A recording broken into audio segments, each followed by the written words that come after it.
కస్తూరి. Hi Rana, నీకోసమే ఎదురు చూస్తున్నాను. ఎందుకోసమో? అది నీతో ఒక విషయం గురించి మాట్లాడాలి. ఏ విషయం గురించి? మన విషయం గురించి. అయితే 1 మినిట్. ముందు ఈ చిరుకానుక తీసుకోండి. ఏంటి, ప్రేమగా గుర్తుగానా? నో నో నో, ఈ ప్రేమలో దమ్ములు మన బాడీకి అంతగా పడవు. అయినా ఈ రానా అంటే రానాయే. నేను ఒక అమ్మాయి దగ్గరికి వెళ్ళి నేను ప్రేమిస్తున్నానమ్మా. నో నో, అలా ఎప్పటికీ చెప్పను. వారే మనతో చెప్పాలి. అదే ఈ రానా స్టైల్. మరి ఎందుకు ఇచ్చారో చెప్పండి. నిన్న మీరు డిబేటింగ్ క్లాస్ లో ధనవంతుల గురించి అదరగొట్టారనుకో. అవును, మీరు రిచ్ కదా, మరి రిచర్స్ గురించి మీరు మాట్లాడడం. చూడండి, నేను ఒక గొప్ప ఇంటి నుంచి వచ్చాను. ఒక ఉన్నత కుటుంబం నుంచి వచ్చిన అమ్మాయిగా నా తోటి స్టూడెంట్ నన్ను గౌరవిస్తే నాకు నచ్చదు, చాలా చిరాకు కూడా. ఒక బ్రిలియంట్ గా నన్ను గౌరవిస్తే చాలా హ్యాపీగా ఫీల్ అవుతా. దట్స్ మై హ్యాపీ కూడా. సరే, వస్తాను.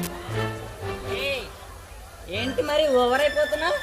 ఓవర్ కాదు బుజ్జి, వెళ్ళొస్తాను అని చెప్తున్నా. మరి మన ఇద్దరం అది ఇది కదా. అది ఇది అమ్మ ఆశ. రాణా, నాకు సమస్య ఎదురైంది, అది నువ్వే పరిష్కరించాలి. కస్తూరి, మన ఇద్దరి మధ్య నీనా భేదాలు ఏమిటి చెప్పు. నీ సమస్య నా సమస్య కాదా? రాణా, రేపుడుతో నా మైనార్టీ తీరిపోతుంది.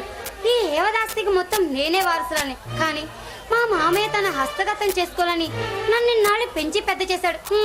రేపటి నుంచి ఇంకా నాకు సీతమ్మ చీరలు తప్పవన్నమాట. అంటే మహేంద్ర మీ మామయ్య అన్నమాట. అయినా నీకు ఇష్టం లేకుండా నీ ఆస్తి అతనికి ఎలా దొరుకుతుంది? ల్యాండ్ ఆర్డర్ ఒప్పుకోవాలి కదా. మా మావయ్య తలుచుకుంటే ఆ లాను కూడా తిప్పిరాయగలడు. తన కొడుకు జిన్నాతో నన్నిచ్చి పెళ్లి చేసి నా ఆస్తిని తన సొంతం చేసుకోవాలని అతని ప్లాన్. అందుకే కూడా నన్ను నాడు జాగ్రత్తగా పెంచింది. చూడు కస్తూరి, నిన్ను పొందాలనుకున్న మీ బావజన జిందగలి నీ జోలికి రాకుండా చేస్తా.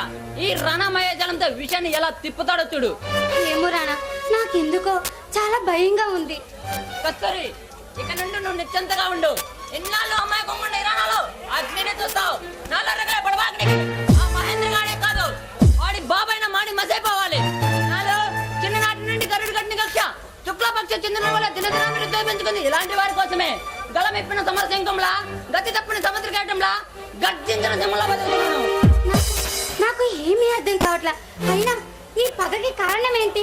నాది గాంధీ లాంటి గొప్ప చరిత్ర కాదు, గార్జే లాంటి నిజమైంది కాదు. నాది ఓ మధ్యరకం చరిత్ర.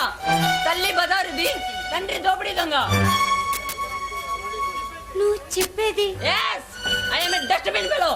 అవును, ఈ పవిత్ర భారతదేశంలో ఒక ఆడదాన్ని తప్పడడుగుకి ఒక కఠినాత్మని కామదాహానికి పుట్టిన అనాథుని నేను. వాడి అంతరాత్మ అర్థం కాని నా పిచ్చి తల్లి అదే ప్రేమని భ్రమసి నన్ను కాని ఈ ధరణిపై విసిరింది. 6 సంవత్సరాల తర్వాత కళ్ళు తెరిసిన నా తల్లి అతన్ని ఎదిరిస్తే వాడు ఇచ్చిన బహుమతి ఏమిటో తెలుసా? ఏం చేశాడు? తన ఆలిగా స్వీకరించాడా? లేదు, నా కళ్ళ ముందు నా తల్లిని హత్య చేశాడు. తన ప్రాణాలను ఒక చేత పట్టుకొని నన్ను ఒక చేత పట్టుకొని పడుతూ లేస్తూ నన్ను మా మేనమ్మ మగ పెంచి తను కళ్ళు మూసింది. కస్తూరి, కళ్ళు మూసింది. సారీ రా, నీ బాధను గుర్తు చేసి నిన్ను బాధ పెట్టాను. అవును, నువ్వు ఏదో ఇంటర్వ్యూకి వెళ్తా అన్నావు. ఆ ఇంటర్వ్యూ ఏమైంది? అన్నీ ఓకే, ఆర్డర్స్ రావాలిగా, అవి వచ్చేంత వరకు చేద్దాం. నాకు అర్జెంట్ పని ఉంది, వస్తా. సరే.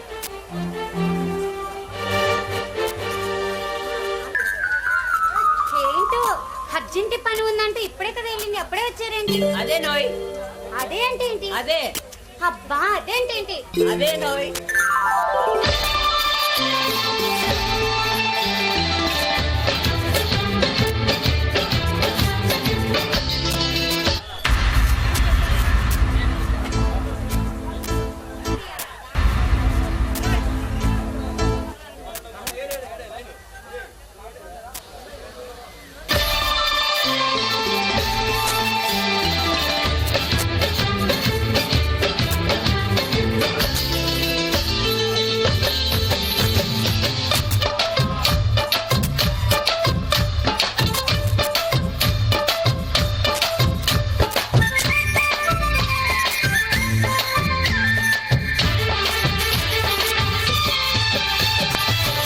తడుకు చిన్నది తాజా సోకులున్నది,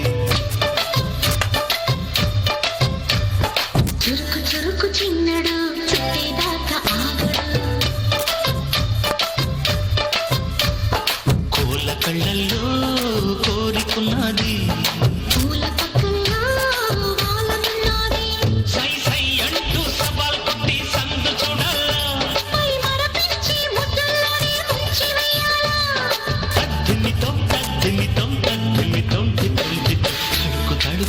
చిన్నది తాజా సోకులున్నది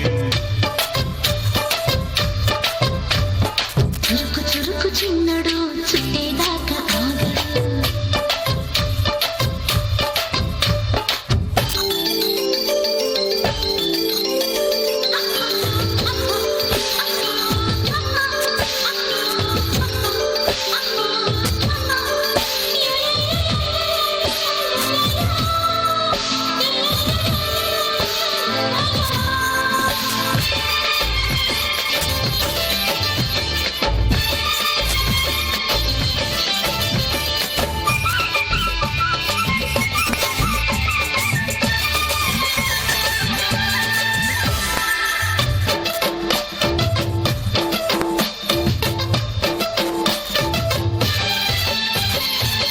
వలవేసి వయ్యారాలే పట్టాల నిలదీసి నీలోనే నెగ్గాల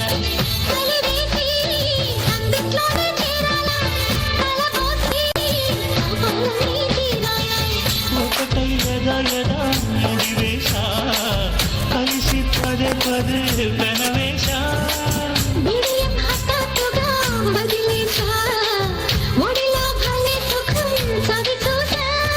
ఓహో అప్సరస లిప్సుల సలందుకుని వేళ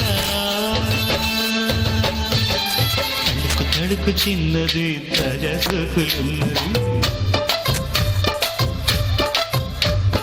చురుకు చురుకు చిన్నడు చుట్టేదాకా ఆగడు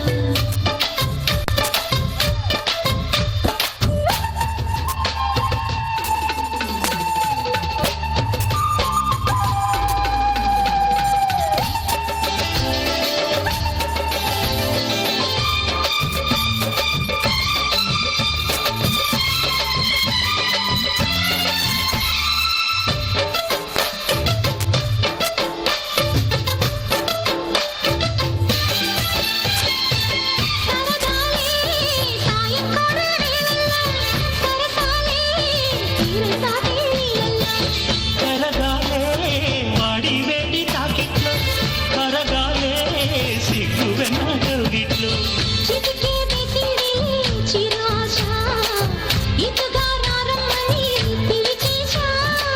చిటుకు చూపుల్లోనే గురి చూసా కిటుకు లాగి లాగి అది మేషా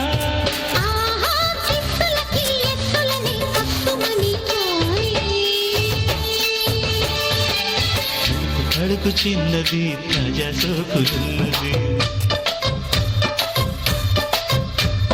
చురుకు చురుకు చిన్నడు చుట్టేదాకా